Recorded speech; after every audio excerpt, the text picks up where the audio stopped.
کبھی سوچا ہے کہ اگر یہ سب تمہارے ساتھ ہوتا، اگر وہ بچہ جو خون میں لت پت پڑا ہے تمہارا اپنا بھائی ہوتا، اگر وہ ماں جو ملبے کے نیچے دبی مدد کے لیے چیخ رہی ہے تمہاری اپنی ماں ہوتی، یہ بچی اب کبھی ہنس نہیں سکے گی، اس کے خواب دفن ہو چکے ہیں، اس کا بچپن چھین لیا گیا ہے، اور تم جانتے ہو کہ یہ سب کون کر رہا ہے؟ اسرائیل۔ The second night of Israeli attacks on Gaza has killed at least 14 Palestinians.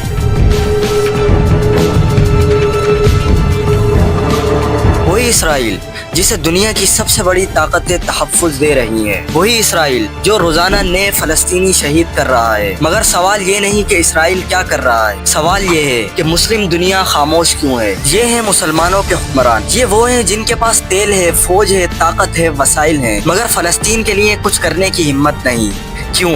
کیا فلسطینی ان کے بھائی نہیں؟ کیا ان کے جسم میں وہی خون نہیں دوڑ رہا جو ہمارے جسم میں ہے؟ پھر یہ خاموشی کیوں؟ 57 مسلم ممالک، 1.9 ارب مسلمان، مگر فلسطین کے لیے کوئی نہیں۔ یہ دیکھو، ایک نوجوان جو بندوق کے مقابلے میں صرف ایک پتھر لے کر کھڑا ہے، یہ ہے غیرت، یہ ہے ہمت۔ مگر وہ جو قیمتی کاروں میں گھوم رہے ہیں، محلوں میں رہ رہے ہیں، وہ کب جاگیں گے؟ یا ان کی غیرت مر چکی ہے؟ یہ لوگ تمہاری طرف دیکھ رہے ہیں، یہ تم سے امید لگائے بیٹھے ہیں، مگر تم کیا کر رہے ہو؟ کیا فلسطین کے لیے تمہاری آواز اٹھے گی یا تم بھی خاموش رہو گے؟ یہ نہ کوئی فلم ہے، نہ کوئی ڈرامہ، یہ حقیقت ہے، یہ فلسطین ہے جہاں ہر روز لاشیں گرتی ہیں، خون بہایا جاتا ہے، پوری قوم کو صفحہ ہستی سے مٹانے کی کوشش کی جا رہی ہے۔ مگر کہاں ہے وہ مسلمان حکمران جو فلسطین کے لیے روتے تھے؟ کہاں ہے وہ جو کہتے تھے کہ فلسطین ہماری ریڈ لائن ہے؟ یہ ہے 57 مسلم ممالک کی ایک تنظیم، OIC یعنی آرگنائزیشن آف اسلامک کوپریشن، جو ہر سال فلسطین پر ایک شدید مذمت کا بیان جاری کرتی ہے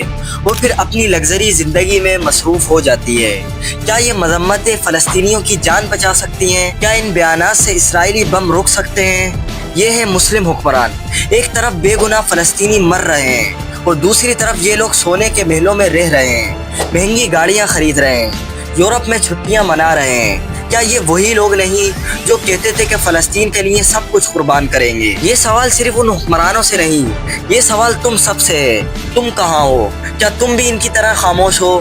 کیا تمہیں بھی پرواہ نہیں؟ جب روس نے یوکرین پر حملہ کیا تو پوری دنیا چیخ پڑی، امریکہ، برطانیہ، فرانس، جرمنی سب آگے آئے، اربوں ڈالر دیے، یوکرین کے لیے ہتھیار بھیجے، ہر جگہ یوکرین کے جھنڈے نظر آئے۔ مگر جب فلسطین پر بمباری ہوتی ہے سب خاموش ہو جاتے ہیں۔ یہ وہی مغرب ہے جو انسانی حقوق کا سب سے بڑا چیمپئن بنتا ہے، جو دنیا کو انصاف کا درس دیتا ہے، مگر فلسطین کے معاملے میں ان کی آنکھیں بند ہو جاتی ہیں۔ یہ اقوام متحدہ ہے جسے دنیا کے مظلوموں کا محافظ کہا جاتا ہے، مگر جب فلسطین کے مظلوموں کی باری آتی ہے تو یہ اسرائیل کے پیچھے کھڑے ہو جاتے ہیں۔ یہی میڈیا ہے جو یوکرین کی ایک گلی تباہ ہونے پر دنیا کو ہلا دیتا ہے، مگر فلسطین میں پورے شہر مٹی میں مل جاتے ہیں، پھر بھی کوئی خبر نہیں۔ کیوں؟ کیا فلسطینی انسان نہیں؟ یہ سوال پوری مسلم دنیا کے حکمرانوں سے ہے۔ یہ تمہیں بلا رہے ہیں، مگر تم کہاں ہو؟ سن 1187 یہ وہ وقت تھا جب بیت المقدس صلیبیوں کے قبضے میں تھا، مسلمانوں پر ظلم ہو رہا تھا، عورتوں کی عزتیں پامال ہو رہی تھی، بچے ذبح کیے جا رہے تھے، مگر تب ایک مرد مجاہد اٹھا، ایک ایسا حکمران جس کا نام سن کر دشمنوں کے دل کانپ جاتے تھے اور اب بھی کانپتے ہیں، صلاح الدین ایوبی۔ صلاح الدین نے صرف بیانات نہیں دیے، مذمتیں نہیں کی، بلکہ عمل کیا، اپنی فوج تیار کی، حکمت عملی بنائی اور بیت المقدس کو آزاد کروا کر دم لیا۔ مگر افسوس، آج ہمارے حکمران صلاح الدین جیسے نہیں بلکہ ابو جہل جیسے ہیں، یا اس سے بھی بغیرت ہیں۔ یہ ہے آج کے مسلمان حکمران، یہ وہ نہیں جو بیت المقدس کی آزادی کے لیے تلوار اٹھائے یا گن اٹھائے، بلکہ یہ وہ ہیں جو اسرائیل کے ساتھ کاروبار کریں، ان کے ساتھ مل کر محفلیں سجائیں، ان کے بینکوں میں اربوں ڈالر رکھوائیں۔ یہ وہ لوگ ہیں جو فلسطینیوں کو بیچ چکے ہیں، یہ وہ لوگ ہیں جنہیں اپنی دولت، اپنی حکومتیں، اپنی عیاشیاں عزیز ہیں، مگر امت مسلمہ کی فکر نہیں۔ اگر آج صلاح الدین ایوبی ہوتے تو وہ کیا کرتے؟ کیا وہ بھی OIC کی طرح بیٹھ کر صرف مذمتیں جاری کرتے؟ کیا وہ بھی خاموش تماشائی بن کر مغرب سے ڈر جاتے؟ نہیں، وہ اٹھ کھڑے ہوتے، وہ اپنی قوم کو جگاتے، وہ مسلمانوں کو